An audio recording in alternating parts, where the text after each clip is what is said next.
Hello everyone, this है doctor Neha जौहरी और मैं आज आपको पढ़ाने वाली हूँ नाइट्रम सल्फ के पर्टिकुलर्स के बारे में।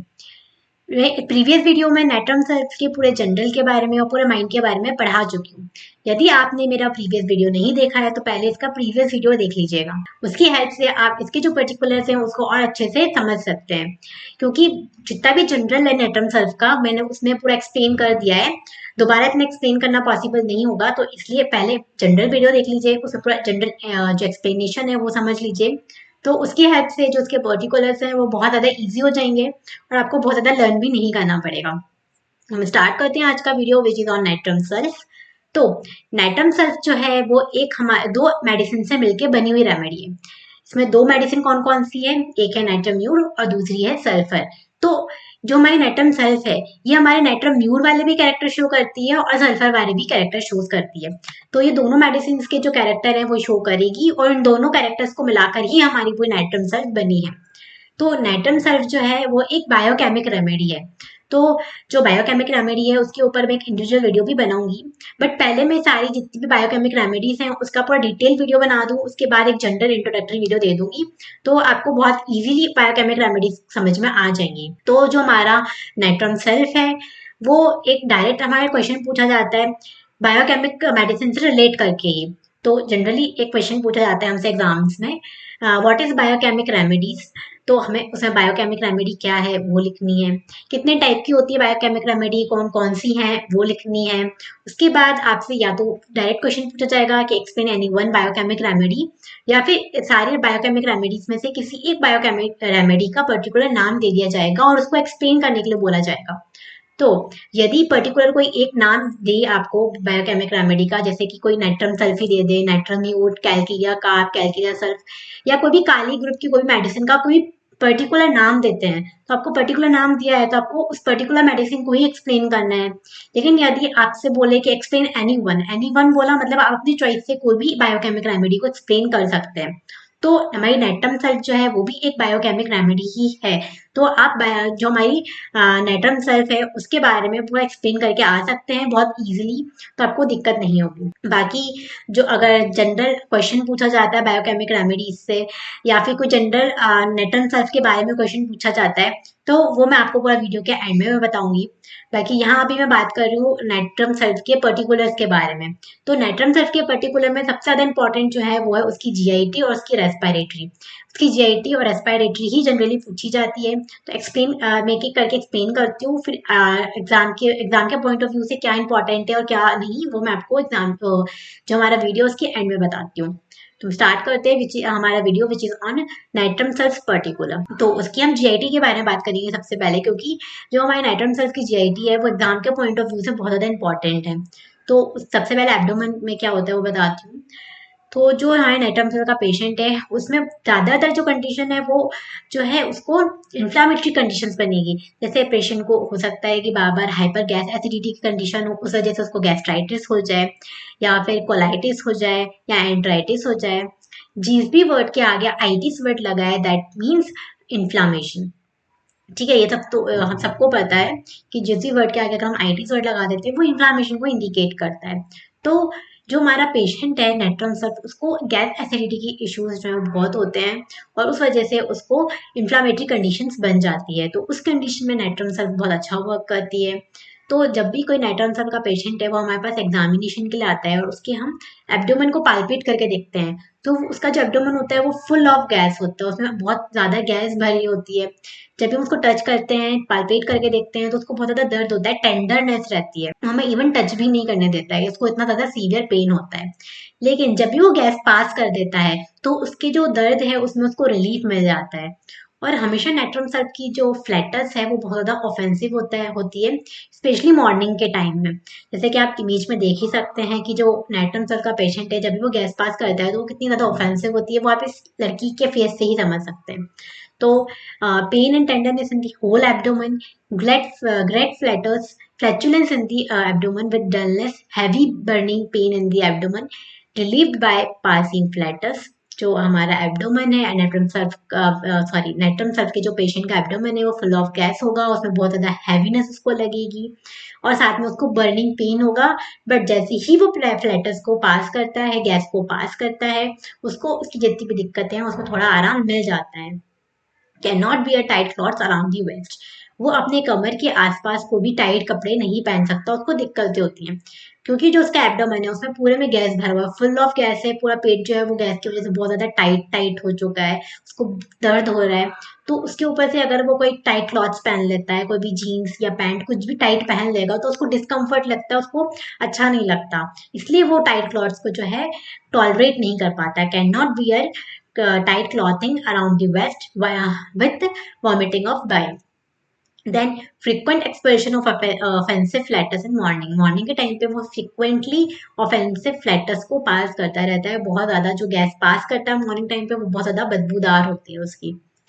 देन मॉडलिटीज़ की बात की जाए तो उसको एग्रावेशन होता है बिफोर ब्रेकफास्ट, वो कुछ भी ब्रेकफास्ट लेते हैं उसके पहले उसको एग्रावेशन स्टार्ट हो जाता है। एम्ब्यूलेशन उसको मिलता है जब भी वो गैस को पास कर देता है।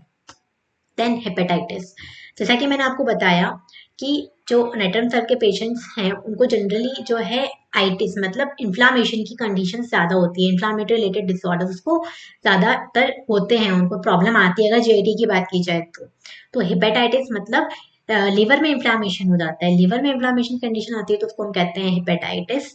इसमें क्या होता है, जो पेशेंट है उसके राइट हाइपोकॉन्ड्रियम रीजन में सीवियर पेन होता है क्योंकि जो लिवर है वहीं होता है, उसकी लोकेशन वहीं है, तो लिवर का जो रीजन है that is upper right quadrant मतलब राइट हाइपोकॉन्ड्रियम रीजन जो है वहां पे अगर हम उसको पाल्पेट करेंगे, टच करेंगे पेशेंट का उस पर्टिकुलर रीजन में तो उसको बहुत ज्यादा दर्द होगा, पेन होगा, जो उसकी पूरी स्किन है वो येलोइश हो जाएगी, कंजक्टाइवा जो है वो येलोइश कलर का दिखाई देने लगेगा। बिल्कुल हमारे जॉइंटिस में जो फीचर्स होते हैं ना, सारे फीचर्स जो है हमारे यहाँ पे हेपेटाइटिस की कंडीशन में देखने को मिलते हैं। तो यहाँ इमेज के थ्रू आप देख के समझ सकते हैं कि ये जो गर्ल है उसके राइट हाइपोकॉन्ड्रियम रीजन में मतलब जहाँ उसके लिवर है वहां पे उसको बहुत ज्यादा सीवियर पेन हो रहा है। उसकी जो पूरी बॉडी आप देख सकते हैं, हाफ बॉडी नॉर्मल है, हाफ फेस जो है कैसा येलोइश और उसकी कंजक्टाइवा भी कैसी येलोइश हो गई है, तो इस टाइप का कैरेक्टर वो शो करता है। तो उसका जो स्टूल होगा बहुत ज्यादा येलोइश एंड ग्रीनिश कलर का होगा, क्योंकि अगर आपने जनरल वीडियो पढ़ा है, जनरल वीडियो आपने इसका देखा है, पूरा इसके जनरल के बारे में आपको पता है, तो आपको पता होगा कि जो नेटन सल्फ के जितने भी डिस्चार्जेस होते हैं वो येलोइश और ग्रीनिश कलर के होते हैं। तो इसका जो स्टूल है वो भी येलोइश एंड ग्रीनिश होगा। इसकी टंग जो है वो ग्रेइश ब्राउनिश और ग्रीनिश कलर की होगी। की कोट होगा मतलब ऊपर से एक जो yellowish brownish and greenish colour का दिखाई देगा। तो स्टूल जो है उसका बहुत ज्यादा वाटरी है, the stool is watery yellowish and greenish. The patient can not bear tight clothing around the waist, वो अपने वेस्ट के आसपास कोई भी टाइट क्लॉथ्स नहीं पहन सकता, बियर अप नहीं कर सकता, उसको बहुत ज्यादा दिक्कतें होती हैं। टंग जो है बहुत ज्यादा गंदी सी ग्रीनिश ग्रेइश और ब्राउनिश कलर की होती है। देन डायरिया, पर्टिकुलर डायरिया के बारे में बात की जाए तो नेट्रम सेल का डायरिया जो है वो बहुत इंपॉर्टेंट है। जो हमारे नेट्रम सेल का पेशेंट है उसको यूजली मॉर्निंग डायरिया होता है। मॉर्निंग डायरिया हमारे सल्फर के अंदर भी है, पोडोफाइलम के अंदर भी है। जैसा कि मैंने आपको बताया था कि ये सल्फर जो है सल्फर लाइक कैरेक्टर और नेट्रम लाइक कैरेक्टर दोनों बियर करके चलता है एक साथ, इसमें दोनों, क्योंकि रेमेडी दो रेमेडीज से मिलकर बनी है, नेट्रम्यूर और सल्फर, तो इसमें नेट्रम वाले कैरेक्टर भी आएंगे और सल्फर वाले कैरेक्टर भी आएंगे। तो जैसे कि सल्फर को मॉर्निंग डायरिया होता है तो नेट्रम सल्फर भी मॉर्निंग डायरिया ही होगा। ज्यादातर इसको जो एग्रावेशन है सुबह के 5-6 बजे के बीच में ही होंगे। और जो हमारे नेट्रम सल्फ का पेशेंट है वो उसको मॉर्निंग में सुबह उठता है 5-6 बजे, थोड़ा सा मूवमेंट करता है, थोड़ा इधर उधर घूमता है, उतरता है नीचे जमीन पर और थोड़ा मूव करने लगता है, उसके बाद उसको डायरिया स्टार्ट होता है। बट इसी के कंट्रास्ट में हम सल्फर की या पोडोफाइलम की बात करें तो उनको भी मॉर्निंग डायरिया, उनको भी सुबह 4-5 बजे 6 बजे जो है डायरिया होता है, और जैसे ही वो उठते हैं उनको वैसे ही डायरिया स्टार्ट हो जाता है। तो ये इन दोनों के बीच का डिफरेंस है। पोडोफाइलम में क्या है, सुबह उठा और उठते उसको डायरिया स्टार्ट हो गया। बट नेटम सल्फ में क्या है, सुबह वो उठेगा, उठने के बाद उसको थोड़ा मूवमेंट करेगा, बॉडी को थोड़ा मूव किया उसने, उसके बाद उसको डायरिया हुआ। तो ये दोनों के बीच में डिफरेंस आ जाता है। तो कॉजेशन क्या है, इसको दिक्कत क्या है, कैसे होगी, किन चीजों से होगी। After spell of wet weather, spell of wet weather से मतलब ये है जो वेदर में इन्वायरमेंट में थोड़ी नमी सी होती है ना, उस टाइप का जो एटमॉस्फेयर होता है उस कंडीशन में इन लोगों को ज़्यादा एग्रावेशंस होते हैं। और कुछ पीपल्स जो सेलर्स में रहते हैं या बेसमेंट्स में रहते हैं तो वहाँ पे क्या है, वहाँ पे मॉइस्टनेस होती है, सीलन होती है, तो सीलन की वजह से जो दिक्कतें होती हैं कुछ पेशेंट्स को, उनको नेट्रम सल्फ बहुत अच्छी सूट होती है। देन टाइम की बात की जाए तो मॉर्निंग एग्रावेशन है, morning diarrhoea as soon as the patient gets up from the bed on the first rise and stand on the feet. जैसे ही पेशेंट सुबह उठेगा, बेड पे बैठता है, अपने पैरों को नीचे रखता है, थोड़ा बहुत मूव करता है और उसको डायरिया स्टार्ट हो जाता है। क्वांटिटी प्रोफ्यूज और कॉपियस है। कैरेक्टर स्टूल कैसा है, सडन अर्जिंग, एकदम से उसको अर्ज होती है कि उसको स्टूल पास करने जाना है। तो उसका स्टूल है वो येलोइश और ग्रीनिश कलर का होता है। जैसे मैं आपको पहले ही बता चुकी हूँ, उसके जितने भी डिस्चार्जेस हैं वो येलोइश और ग्रीनिश हैं। तो आप आंख बंद करके इसके स्टूल्स के बारे में, साइड के बारे में, या इसका अगर हम रेस्पिरेटरी पढ़ेंगे तो उसके कफ या स्पूटम के बारे में ही पढ़ेंगे ना, तो इसमें हमको बहुत ज़्यादा वो दिमाग नहीं लगाना है कि हाँ इसके डिस्चार्जेस जो है वो येलोइश एंड ग्रीनिश हैं, तो स्टूल भी येलोइश एंड ग्रीनिश होना चाहिए। कफ या स्पूटम है वो भी येलोइश या ग्रीनिश कलर का ही होना चाहिए। तो हम इस तरीके से इसमें लिख सकते हैं। तो जो स्टूल है उसमें सडन अर्जिंग होगी तो एकदम से ऐसा लगेगा कि स्टूल पास करना है, और जो स्टूल है वो येलोइश एंड ग्रीनिश कलर का होगा, और साथ ही साथ ये जो है बहुत ज़्यादा फ्लैटर्स पास करता जाएगा, मतलब स्टूल भी पास करेगा, स्टूल के साथ साथ इसको फ्लैटर्स भी पास होता जाएगा। देन मॉडलिटीज की बात की जाए तो इसको मॉर्निंग एग्रावेशन है and after spell of wet weather, मतलब जो नमी वाला मौसम होता है उस मौसम में इसको दिक्कत ज़्यादा होती है। और जो लोग बेसमेंट्स में रहते हैं उन लोगों को दिक्कतें जो हैं वो ज़्यादा होती है। बेसमेंट में रहने से मतलब ये है कि बेसमेंट में नमी होती है ना, बहुत ज़्यादा मॉइस्चर होता है, सीलन होती है बेसमेंट्स में, इस वजह से उनको दिक्कत होती है। तो ऐसा नहीं है कि जो सिर्फ बेसमेंट्स में रहते हैं ऐसे ही लोगों को दिक्कत आएगी। कुछ लोग ऐसा है जो झील किनारे रहते हैं या समुद्र किनारे रहते हैं उनके घर, और बड़ी बड़ी फ्लैट्स में रह रहे हैं, फोर्थ फ्लोर या सिक्स फ्लोर पे उनका घर है, लेकिन उनका जो एटमॉस्फेयर है उसके एटमॉस्फेयर में बहुत ज़्यादा नमी रहती है। एटमॉस्फेयर में नमी होने की वजह से भी उनको दिक्कतें आती हैं, तो ऐसे पेशेंट्स को भी हम नेट्रम सल्फ जो है प्रिस्क्राइब कर सकते हैं। तो सिर्फ जो लोग आके हमसे बोलेंगे हम बेसमेंट में रहते हैं, हमको दिक्कत होती है, तो हम उसको नेट्रम सल्फ देंगे, ऐसा नहीं है। जो लोग मॉइस्ट जगह पे रहते हैं, सीलन वाली जगह पे या फिर नमी वाली जगह पे रहते हैं, उनको अगर कुछ इस टाइप के एग्रावेशन होते हैं, इस टाइप के कैरेक्टर शो करते हैं, तो हम नेट्रम सर्च जो है इजीली प्रिस्क्राइब कर सकते हैं। देन एक क्वेश्चन और यहाँ पे हमारे उसमें एमसीक्यू से पूछा जाता है मॉर्निंग डायरिया के बारे में। तो मॉर्निंग डायरिया अगर आपसे पूछते हैं कि कौन कौन सी रेमेडीज को होता है, और अगर उसमें ऑप्शंस में आपको 4-5 मेडिसिन का नाम देंगे और 1 पिकअप करनी है, सल्फर देंगे तो भी सही है, अगर पोडोफाइलम देते हैं तो भी सही है, नेट्रम सल्फ देते हैं तो भी सही है, अगर तीनों ही दे देते हैं ऑप्शन में कि तीनों और सेलेक्ट आपको करना है, तो आप ऑल 3 कर सकते हैं। या फिर कोई एक डिफरेंट दे देते हैं और इन तीनों में से कोई एक रेमेडी देते हैं, तो आपको एक पिकअप करनी है, तो आप इसमें से जो भी मेडिसिन आपको इन तीनों में से अगर आपको लगती है कि सही है तो वो आप पिक कर सकते हैं। वो आप कंडीशन देखना पड़ेगी आपको किस टाइप की कंडीशन है, अकॉर्डिंग टू दैट। बाकी मॉर्निंग डायरिया में 3 रेमेडीज आती हैं, तीनों एक मेडिसिन एक दूसरे कंपैरिजन में है, तो मैंने उस हिसाब से बताया। फिर आते हैं इसके रेस्पिरेटरी सिस्टम पे। तो जो नेट्रम सल्फ है वो उसकी रेस्पिरेटरी बहुत इंपॉर्टेंट है, रेस्पिरेटरी से भी क्वेश्चन पूछा जाता है 5 मार्क्स में। अगर जीआईटी नहीं पूछी जाएगी तो आपसे सीधा सीधा इसका रेस्पिरेटरी सिस्टम पूछ लेंगे। तो आपको एक चीज कॉमन याद रखनी है सब में, कॉजेशन। रेस्पिरेटरी के कॉजेशन पूछें या फिर जीआईटी के कॉजेशन पूछें, सिमिलर होगा, डैम्प वेदर से होगा, वेट वेदर से होगा। और जो लोग सीलर्स में रहते हैं या फिर बेसमेंट्स में रहते हैं, उस टाइप के लोगों को जो है जनरली एग्रावेशन होंगे। तो यदि आपको रेस्पिरेटरी पूछे या फिर आपको पूछे जीआईटी, तो कॉजेशन सेम आ जाना है, चाहे वो डायरिया में आपको कॉजेशन लिखना है आपको, या फिर अस्थमा में लिखना है, निमोनिया में लिखना है, हेपेटाइटिस में लिखना है, वट एवर द डिसीज, आपको कॉजेशन एक ही रहेगा, तो आपको ज़्यादा दिक्कत नहीं आएगी लर्न करने में। आपको अलग अलग कॉजेशन याद नहीं करने, पॉइंट एक ही बना देना है कॉजेशन, और इसमें एक ही चीज़ लिख देना है। देन फिर आता है स्टेज। तो last stage of pneumonia, pneumonia की लास्ट स्टेज पे भी ये रेमेडी बहुत अच्छा वर्क करती है। लोकेशन की बात की जाए, क्योंकि ये राइट साइडेड रेमेडी है, तो इसमें lower lobe of the left, sorry क्योंकि ये लेफ्ट साइडेड रेमेडी है, इसकी जितनी भी अफेक्शन है वो लेफ्ट साइडेड ही होंगे। इमेज में भी देख सकते हैं जो लेफ्ट लंग है वो कितना दुखी सा लग रहा है, क्योंकि लेफ्ट लंग पे ज्यादा जो है दिक्कतें आएंगी। तो lower lobe of the left lung जो है वो अफेक्टेड रहेगा, इसको ऑलगोन सेंसेशन आएंगे चेस्ट में, और बहुत ज्यादा एक्सोरिएशन लगेगा, ऐसा लगेगा बर्निंग सी लगेगी, एकदम जलन जलन सी होगी उसको लेफ्ट चेस्ट में। देन कैरेक्टर ऑफ स्पूटा, स्पूटम इसका कैसा होता है पहले ही बताया था, स्पूटम लिखना है, कफ लिखना है, डायरिया लिखना है, स्टू लिखना है, कुछ भी लिखना है। डिस्चार्ज येलोइश एंड ग्रीनिश, तो congestion with thick yellowish greenish copious expectoration. कफ की बात की जाए तो लेफ्ट साइड के चेस्ट में उसको सीवियर पेन होगा, शार्प पेन होगा, तो लेफ्ट लंग ही अफेक्टेड होगा इसमें, क्योंकि ये लेफ्ट साइडेड रेमेडी है। बहुत से लोगों के दिमाग में ये क्वेश्चन आ रहा होगा कि हेपेटाइटिस में तो हमने जब पढ़ा था तब तो उसको राइट साइड में पेन हो रहा था। राइट साइड में पेन इसलिए हो रहा था क्योंकि जो लिवर है उसका लोकेशन ही राइट साइड में होता है। लिवर होता ही राइट साइड में है तो उसका इन्फ्लामेशन अगर राइट साइड में हो रहा है तो दर्द भी राइट साइड में उठेगा। लेकिन यहाँ पे हम रेस्पिरेटरी पढ़ रहे हैं क्योंकि लेफ्ट साइडेड रेमेडी है तो उसमें लेफ्ट साइड का जो लंग है वो अफेक्टेड होगा। तो शार्प पेन होगा लेफ्ट चेस्ट में, ग्रेट सोरनेस होगी चेस्ट में, बहुत ज्यादा कफिंग होगी पेशेंट को। यदि पेशेंट रात में लेटा हुआ है, सोया हुआ है, उसको एकदम से कफिंग होनी स्टार्ट होगी, तो इसको कफिंग होगी तो एकदम घबरा जाएगा, उसको सफोकेशन जैसा फील होगा, घबरा के एकदम से वो उठ के बैठेगा और अपने जो चेस्ट है उसको होल्ड कर लेगा अपने दोनों हाथों से, उसको सपोर्ट करने की कोशिश करेगा और लॉन्ग ब्रीथ लेना स्टार्ट करेगा, लंबी लंबी गहरी गहरी सांसें लेगा ताकि उसको सांस आना स्टार्ट हो जाए। जैसे कि आप यहाँ पे इमेज में देख सकते हैं कैसे कि ये फीमेल ने अपने चेस्ट को होल्ड कर रखा है ताकि उसको जो है सपोर्ट मिले उसके चेस्ट में, क्योंकि उसको सांस नहीं आ रही है। तो sharp pain in the left chest, great soreness of the chest. While coughing, the patient has to sit up in the bed. उठ के अपने बेड पे बैठेगा and hold up the chest with the hand.